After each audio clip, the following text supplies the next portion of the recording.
षोडशो अध्याय। श्री सुखदेव जी कहते हैं, परीक्षित, भगवान श्री कृष्ण ने देखा कि महाविषधर कालिया नाग ने यमुना जी का जल विषैला कर दिया है। तब यमुना जी को शुद्ध करने के विचार से उन्होंने वहां से उस सर्प को निकाल दिया। राजा परीक्षित ने पूछा, ब्राह्मण, भगवान श्री कृष्ण ने यमुना जी के अगाध जल में किस प्रकार उस सर्प का दमन किया? फिर कालिया नाग तो जलचर जीव नहीं था। ऐसी दशा में वह अनेक युगों तक जल में क्यों और कैसे रहा, सो बतलाइए। ब्रह्म स्वरूप महात्मन भगवान अनंत है। वे अपनी लीला प्रकट करके स्वच्छंद विहार करते हैं। गोपाल रूप से उन्होंने जो उदार लीला की है वह तो अमृत स्वरूप है। भला उसके सेवन से कौन तृप्त हो सकता है? श्री सुखदेव जी ने कहा, परीक्षित, यमुना जी में कालिया नाग का एक कुंड था। उसका जल विष की गर्मी से खौलता रहता था। यहाँ तक कि उसके ऊपर उड़ने वाले पक्षी भी झुलसकर उसमें गिर जाया करते थे। उसके विषैले जल की उताल तरंगों का स्पर्श करके तथा उसकी छोटी छोटी बूंदें लेकर जब वायु बाहर आती और तट के घास पात वृक्ष पशु पक्षी आदि का स्पर्श करती, तब वे उसी समय मर जाते थे। परीक्षित, भगवान का अवतार तो दुष्टों का दमन करने के लिए होता ही है। जब उन्होंने देखा कि उस सांप के विष का वेग बड़ा प्रचंड भयंकर है और वह भयानक विष ही उसका महान बल है तथा उसके कारण मेरे विहार का स्थान यमुना जी भी दूषित हो गई है, तब भगवान श्री कृष्ण अपनी कमर का फेंटा कसकर एक बहुत ऊंचे कदम के वृक्ष पर चढ़ गए और वहां से ताल ठोककर उस विषैले जल में कूद पड़े। यमुना जी का जल सांप के विष के कारण पहले से ही खौल रहा था। उसकी तरंगे लाल पीली और अत्यंत भयंकर उठ रही थी। पुरुषोत्तम भगवान श्री कृष्ण के कूद पड़ने से उसका जल और भी उछलने लगा। उस समय तो कालिया दह का जल इधर उधर उछलकर 400 हाथ तक फैल गया। अचिंत्य अनंत बलशाली भगवान श्री कृष्ण के लिए इसमें कोई आश्चर्य की बात नहीं है। प्रिय परीक्षित, भगवान श्री कृष्ण का कालिया दह में कूदकर अतुल बलशाली मतवाले गजराज के समान जल उछालने लगे। इस प्रकार जल क्रीड़ा करने पर उनकी भुजाओं की टक्कर से जल में बड़े जोर का शब्द होने लगा। आग से ही सुनने वाले कालिया नाग ने वह आवाज सुनी और देखा कि कोई मेरे निवास स्थान का तिरस्कार कर रहा है। उसे यह सहन नहीं हुआ। वह चिढ़कर भगवान श्री कृष्ण के सामने आ गया। उसने देखा कि सामने एक सांवला सलोना बालक है। वर्षाकालीन मेघ के समान अत्यंत सुकुमार शरीर है। उसमें लगकर आंखें हटने का नाम ही नहीं लेती। उसके वक्ष स्थल पर एक सुनहली रेखा श्री वत्स का चिन्ह है और वह पीले रंग का वस्त्र धारण किए हुए है। बड़े मधुर एवं मनोहर मुख पर मंद मंद मुस्कान अत्यंत शोभायमान हो रही है। चरण इतने सुकुमार और सुंदर है मानो कमल की गद्दी हो। इतना आकर्षक रूप होने पर भी जब कालिया नाग ने देखा कि बालक तनिक भी न डरकर इस विषैले जल में मौज से खेल रहा है, तब उसका क्रोध और भी बढ़ गया। उसने श्री कृष्ण को मर्म स्थानों में डसकर अपने शरीर के बंधन से उन्हें जकड़ लिया। भगवान श्री कृष्ण नागपाश में बंधकर निश्चेष्ट हो गए। यह देखकर उनके प्यारे सखा ग्वाल बाल बहुत ही पीड़ित हुए और उसी समय दुख, पश्चाताप और भय से मूर्छित होकर पृथ्वी पर गिर पड़े, क्योंकि उन्होंने अपने शरीर, सुहृद, धन संपत्ति, स्त्री पुत्र, भोग और कामनाएं सब कुछ भगवान श्री कृष्ण को ही समर्पित कर रखा था। गाय, बैल, बछिया और बछड़े बड़े दुख से डकराने लगे। श्री कृष्ण की और ही उनकी टकटकी बंद रही थी। वे डरकर इस प्रकार खड़े हो गए मानो रो रहे हो। उस समय उनका शरीर हिलता डोलता तक न था। इधर व्रज में पृथ्वी, आकाश और शरीरों में बड़े भयंकर भयंकर तीनों प्रकार के उत्पात उठ खड़े हुए, जो इस बात की सूचना दे रहे थे कि बहुत ही शीघ्र कोई अशुभ घटना घटने वाली है। नंद बाबा आदि गोपों ने पहले तो उन अपशकुनों को देखा और पीछे से जाना कि आज श्री कृष्ण बिना बलराम के ही गाय चराने चले गए हैं। वे भय से व्याकुल हो गए। वे भगवान का प्रभाव नहीं जानते थे, इसलिए उन अशकुनों को देखकर उनके मन में यह बात आई कि आज तो श्री कृष्ण की मृत्यु ही हो गई होगी। वे उसी क्षण दुख, शोक और भय से आतुर हो गए। क्यों ना हो, श्री कृष्ण ही उनके प्राण, मन और सर्वस्व जो थे। प्रिय परीक्षित, व्रज के बालक, वृद्ध, स्त्रियां कोआ का स्वभाव गायों जैसा ही वात्सल्यपूर्ण था।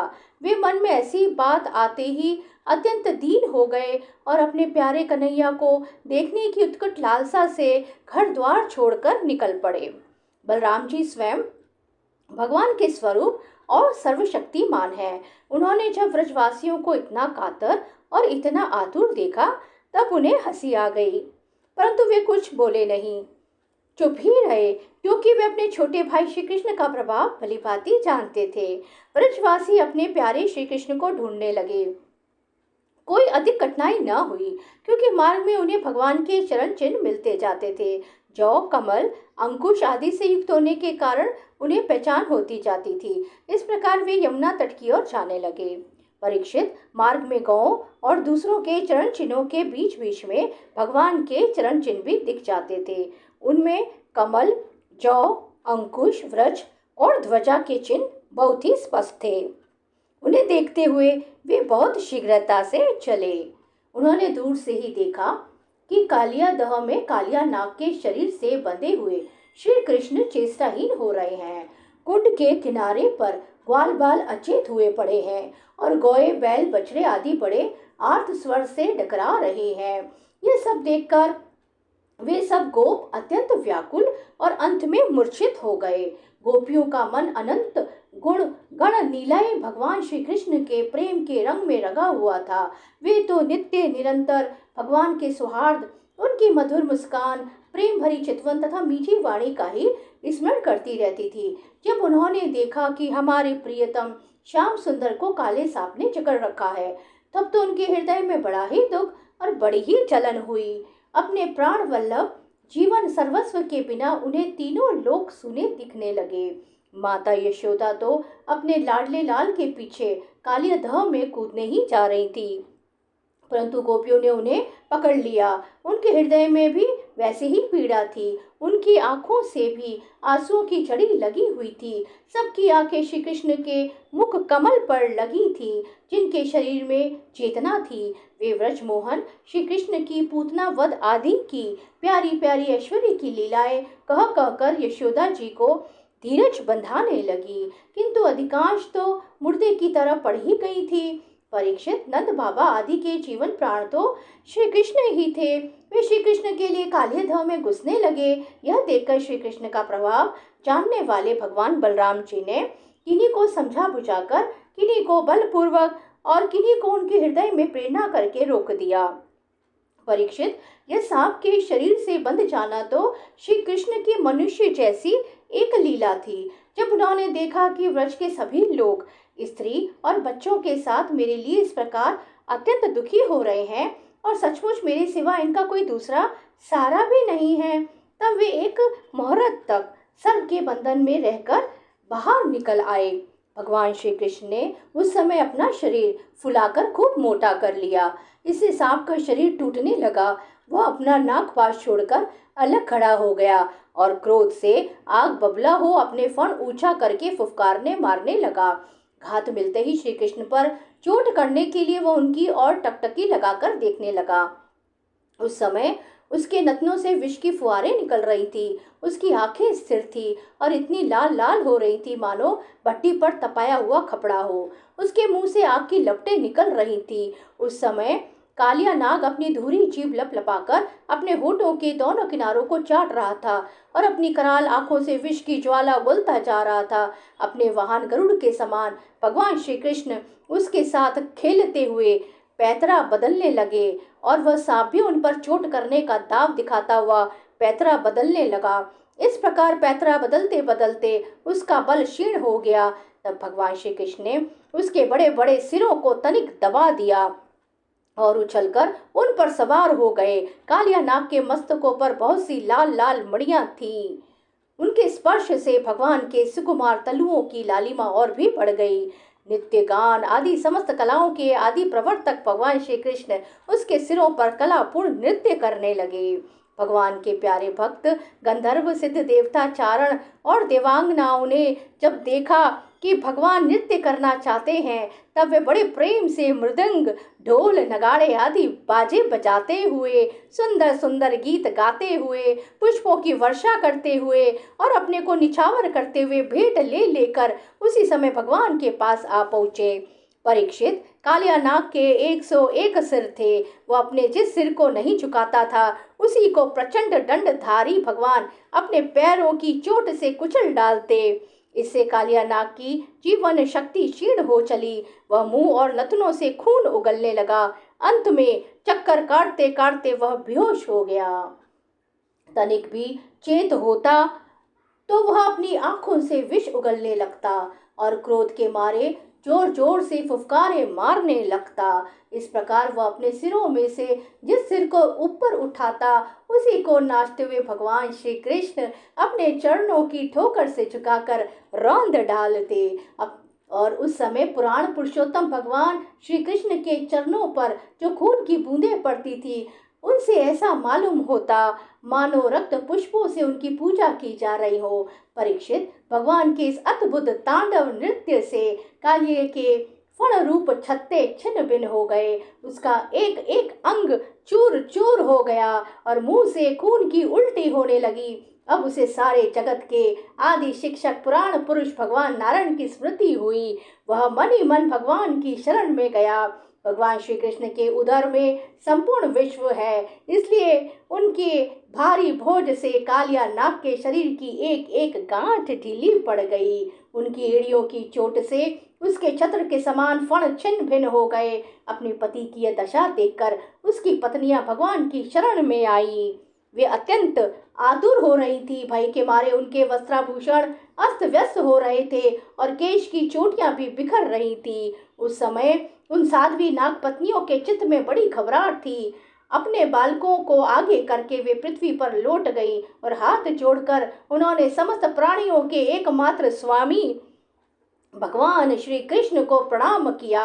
भगवान श्री कृष्ण को शरणागत वत्सल जानकर अपने अपराधी पति को छुड़ाने की इच्छा से उन्होंने उनकी शरण ग्रहण की। नाग पत्नियों ने कहा, प्रभु, आपका यह अवतार ही दुष्टों को दंड देने के लिए हुआ है, इसलिए इस अपराधी को दंड देना सर्वथा उचित है। आपकी दृष्टि में शत्रु और पुत्र का कोई भेदभाव नहीं है, इसलिए आप जो किसी को दंड देते हैं वह उसके पापों का प्रायश्चित कराने और उसका परम कल्याण करने के लिए ही है। आपने हम लोगों पर यह बड़ा ही अनुग्रह किया। यह तो आपका कृपा प्रसाद ही है, क्योंकि आप जो दुष्टों को दंड देते हैं उससे उनके सारे पाप नष्ट हो जाते हैं। इस सर्प के अपराधी होने में तो कोई संदेह नहीं है। यदि यह अपराधी न होता तो इसे सर्प की योनि ही क्यों मिलती। इसलिए हम सच्चे हृदय से आपके इस क्रोध को भी आपका अनुग्रह ही समझती हैं। अवश्य ही पूर्व जन्म में इसने स्वयं मान रहित होकर और दूसरों का सम्मान करते हुए कोई बहुत बड़ी तपस्या की है, अथवा सब जीवों पर दया करते हुए इसने कोई बहुत बड़ा धर्म किया है। तभी तो आप इसके ऊपर संतुष्ट हुए हैं, क्योंकि सर्वजीव स्वरूप आपकी प्रसन्नता का यही उपाय है। भगवान, हम नहीं समझ पाती कि यह इसकी किस साधना का फल है जो ये आपके चरण कमलों की धूल का स्पर्श पाने का अधिकारी हुआ है। आपके चरणों की रज इतने दुर्लभ है कि उसके लिए आपकी अर्धांगिनी लक्ष्मी जी को भी बहुत दिनों तक समस्त भोगों का त्याग करके नियमों का पालन करते हुए तपस्या करनी पड़ी थी। प्रभु, जो आपके चरणों की धूल की शरण ले लेते हैं वे भक्तजन स्वर्ग का राज्य या पृथ्वी की बादशाही नहीं चाहते, न वे रसातल की ही राज्य चाहते हैं और न तो ब्रह्मा का पद ही लेना चाहते हैं। उन्हें अणिमादि योग सिद्धियों की भी चाह नहीं होती, यहाँ तक कि वे जन्म मृत्यु से छुड़ाने वाले केवल ये मोक्ष की भी इच्छा नहीं करते। स्वामी, यह नागराज तमोगुणी योनि में उत्पन्न हुआ है और अत्यंत क्रोधी है, फिर भी इसे आपकी वह परम पवित्र चरण रज प्राप्त हुई जो दूसरों के लिए सर्वदा दुर्लभ है, तथा जिसको प्राप्त करने की इच्छा मात्र से ही संसार चक्र में पड़े हुए जीव को संसार के वैभव संपत्ति की ही बात ही क्या, मोक्ष की भी प्राप्ति हो जाती है। प्रभु, हम आपको प्रणाम करती हैं। आप अनंत एवं अचिंत्य ऐश्वर्य के नित्य निधि हैं। आप सबके अंतःकरणों में विराजमान होने पर भी अनंत हैं। आप समस्त प्राणियों और पदार्थों के आश्रय तथा सब पदार्थों के रूप में भी विद्यमान हैं। आप प्रकृति से परे स्वयं परमात्मा हैं। आप सब प्रकार के ज्ञान और अनुभवों के खजाने हैं। आपकी महिमा और शक्ति अनंत है। आपका स्वरूप अप्राकृत दिव्य चिन्मय है। प्राकृतिक गुणों एवं विकारों का आप कभी स्पर्श ही नहीं करते। आप ही ब्रह्म हैं। हम आपको नमस्कार कर रही हैं। आप प्रकृति में शोभ उत्पन्न करने वाले काल हैं, काल शक्ति के आश्रय हैं और काल के क्षण कल्प आदि समस्त अवयवों के साक्षी हैं। आप विश्व रूप होते हुए भी उससे अलग रहकर उसके दृष्टा हैं। आप उसके बनाने वाले निमित्त कारण तो है ही, उसके रूप में बनने वाले उपादान कारण भी हैं। प्रभु, पंचभूत, उनकी तन्मात्राएं, इंद्रियां, प्राण, मन, बुद्धि और इन सबका खजाना चित्त, ये सब आप ही हैं।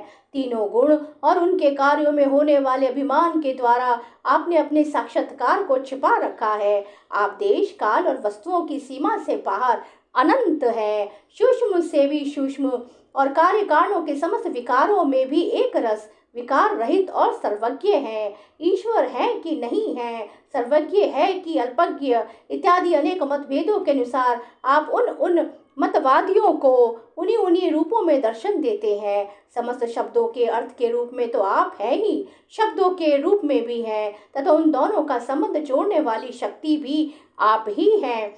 हम आपको नमस्कार करती हैं। प्रत्यक्ष, अनुमान आदि जितने भी प्रमाण हैं, उनको प्रमाणित करने वाले मूल आप ही हैं। समस्त शास्त्र आपसे ही निकले हैं और आपका ज्ञान स्वतः सिद्ध। आप ही मन को लगाने की विधि के रूप में और उसको सब कहीं से हटा लेने की आज्ञा के रूप में प्रवृत्ति मार्ग और निर्वृत्ति मार्ग हैं।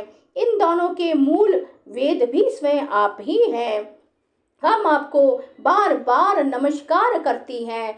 आप शुद्ध सत्वमय वसुदेव के पुत्र वासुदेव, संकर्षण एवं प्रद्युम्न और अनिरुद्ध भी हैं। इस प्रकार चतुर्व्यूह के रूप में आप भक्तों तथा यादवों के स्वामी हैं। श्री कृष्ण, हम आपको नमस्कार करती हैं। आप अंतःकरण और उसकी वृत्तियों के प्रकाशक हैं और उन्हीं के द्वारा अपने आप को ढक रखते हैं। उन अंतःकरण और वृत्तियों के द्वारा ही आपके स्वरूप का कुछ संकेत ही मिलता है। आप उन गुणों और उनकी वृत्तियों के साक्षी तथा स्वयं प्रकाश है। हम आपको नमस्कार करती हैं। आप मूल प्रकृति में नित्य विहार करते रहते हैं। समस्त स्थूल और सूक्ष्म जगत की सिद्धि आपसे ही होती है। ऋषिकेश, आप मननशील आत्माराम हैं। मौन ही आपका स्वभाव है। आपको हमारा नमस्कार है। आप स्थूल सूक्ष्म समस्त गतियों के जानने वाले तथा सबके साक्षी हैं। आप नाम रूपात्मक विश्व प्रपंच के निषेध की अवधि तथा उसके अधिष्ठान होने के कारण विश्व रूप भी है। आप विश्व के अध्यास तथा अपवाद के साक्षी हैं एवं अज्ञान के द्वारा उसकी सत्यत्व भ्रांति एवं स्वरूप ज्ञान के द्वारा उसकी आत्यंतिक निवृत्ति के भी कारण हैं। आपको हमारा नमस्कार है। प्रभु, यद्यपि कर्तापन न होने के कारण आप कोई भी कर्म नहीं करते, निष्क्रिय हैं, तथापि अनादि काल शक्ति को स्वीकार करके प्रकृति के गुणों के द्वारा आप इस विश्व की उत्पत्ति, स्थिति और प्रलय की लीला करते हैं। क्योंकि आपकी लीलाएं अमोघ हैं, आप सत्य संकल्प हैं, इसलिए जीवों के संस्कार रूप से छिपे हुए स्वभावों को अपनी दृष्टि से जागृत कर देते हैं। त्रिलोकी में 3 प्रकार की योनियां हैं, सत्व गुण प्रधान शांत, रजोगुण प्रधान अशांत और तमोगुण प्रधान मूढ़। वे सबकी सब आपकी लीलाएं मूर्तियां हैं। फिर भी इस समय आपको सत्वगुण प्रधान शांत जन ही विशेष प्रिय है, क्योंकि आपका यह अवतार और ये लीलाएं साधु जनों की रक्षा तथा धर्म की रक्षा एवं विस्तार के लिए ही है। शांतात्मन स्वामी को एक बार अपनी प्रजा का अपराध सह लेना चाहिए।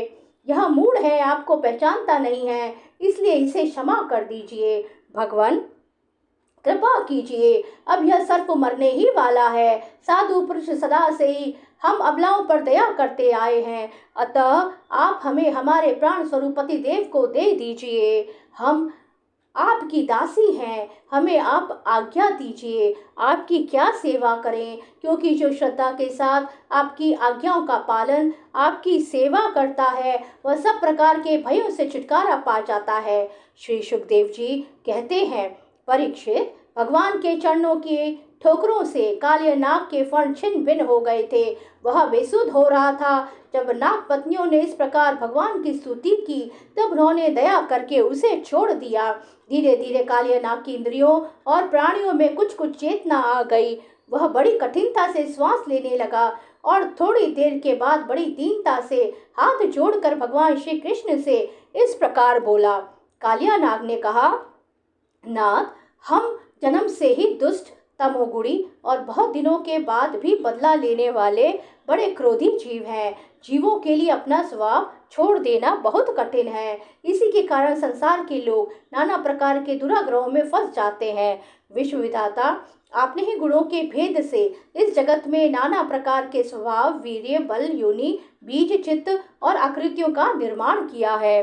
भगवान, आपकी ही सृष्टि में हम सर्प भी हैं। हम जन्म से ही बड़े क्रोधी होते हैं। हम इस माया के चक्कर में स्वयं मोहित हो रहे हैं। फिर अपने प्रयत्न से इस दुस्तेज्य माया का त्याग कैसे करें? आप सर्वज्ञ और संपूर्ण जगत के स्वामी हैं। आप ही हमारे स्वभाव और इस माया के कारण हैं।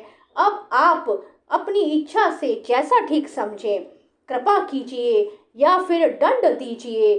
श्री सुखदेव जी कहते हैं, कालिया नाग की बात सुनकर लीला मनुष्य भगवान श्री कृष्ण ने कहा, सर्प, अब तुझे यहाँ नहीं रहना चाहिए। तू अपने जाति, भाई, पुत्र और स्त्रियों के साथ शीघ्र ही यहाँ से समुद्र में चला जा। अब गौएं और मनुष्य यमुना जल का उपभोग करें। जो मनुष्य दोनों समय तुझको दी हुई मेरी इस आज्ञा का स्मरण तथा कीर्तन करे, उसे सांपों से भी कभी भय ना हो। मैंने इस काले दह में क्रीड़ा की है, इसलिए जो पुरुष इसमें स्नान करके जल से देवता और पितरों का तर्पण करेगा एवं उपवास करके मेरा स्मरण करता हुआ मेरी पूजा करेगा, वह सब पापों से मुक्त हो जाएगा। मैं जानता हूँ कि तू गरुड़ के भय से रमण दीप छोड़कर इस धह में आ बसा था। अब तेरा शरीर मेरे चरण चिन्हों से अंकित हो गया है, इसलिए जा, अब गरुड़ तुझे खाएंगे नहीं। श्री सुखदेव जी कहते हैं, भगवान श्री कृष्ण की एक एक लीला अद्भुत है। उनकी ऐसी आज्ञा पाकर कालिया नाग और उसकी पत्नियों ने आनंद से भरकर बड़े आदर से उनकी पूजा की।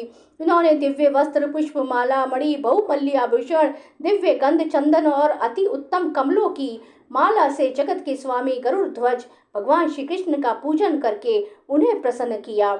इसके बाद बड़े प्रेम और आनंद से उनकी परिक्रमा की, वंदना की और उनसे अनुमति ली। तब उनकी पत्नियां, पुत्र और बंधु बांधवों के साथ रमणक द्वीप की, जो समुद्र में सर्पों के रहने का स्थान है, यात्रा की।